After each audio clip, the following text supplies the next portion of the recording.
going to show you one of my favourite moves and how to do it, which is butterfly. There's many things you can do with the butterfly, from extending it, changing the direction of that extension. You can do your eagle into butterfly. You can do your butterfly into on the neck part, like a blind aerial on the back of the neck. You can do your butterfly into blinds behind the back catch.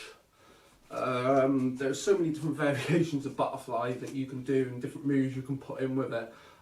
It's just a really cool move. So I'm going to get right into the move right now. So first of all, we're going to learn how to make a cross on the bottom. This is known as the butterfloop. I learned this from a lad from Flowtricks. I can't remember his name. Absolutely amazing talent as well. So I know that because I do speak to him occasionally. I just can't recall his name right now. But yeah, so with the butterfloop. So first of all, I'm going to show you from the side. So without the chuck in this hand, what you can do is you're going to throw it and it's going to drop, okay, on these two fingers. If you notice, if you had all your fingers pointing out, your fingers will be pointing at your belly and your palm will be facing at the ceiling. Well, you're just going to put the little pinky and the finger next to it in. So you're going to base almost like you're going peace to somebody, yeah? But you're actually going in, you're catching a nunchuck, so the rope is going to fold on these fingers here, okay? So when the rope lands and it almost folds, you're going to turn it out, right? Reason why you have to turn it out, because it does cross like this, but this isn't the technique used in the butterfly, okay? So you need to turn your finger out, okay? So your finger catches it, so your finger's pointing your belly, and then you turn your finger out so it's pointing at maybe where you're looking at, you see? So we go here, and then we're going to slide down the rope and catch this stick here, okay? This is the butterfloop, okay? This is making it cross on the bottom, which obviously is half the butterfly. So if you got this, you're halfway to doing the move. Next of all is making it cross on the top. So I'm going to teach you in a very different way to this, okay? So there was a lad called Nate. I learned off him, but I actually learned this technique just by playing with the stick. So what I want you to do is, as this is rotating like this, okay, there's a time where you're going to throw this stick into the action, okay? So this stick needs to be pointing at roughly about 2 o'clock.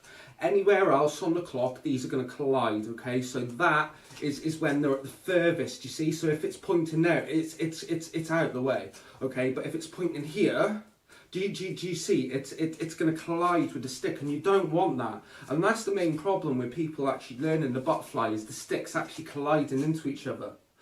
Right, so when we make them cross on the top, what I want you to do is, when this hits 2 o'clock, I need you to throw this into like almost in spin. So by in spin, what I mean is it's spinning in towards your body, okay?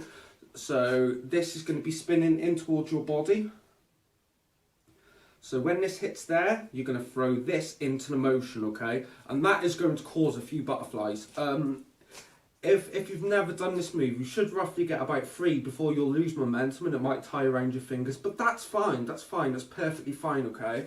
The actual technique of understanding where that you are going to throw the stick in and where you're holding, okay? So you've always got to remember that these 2 fingers need to be hooked underneath the rope while this is happening, okay?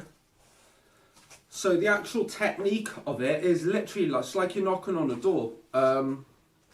Here, see, I'm knocking on a door, do you see? That's more over-exaggerated, you know what I mean?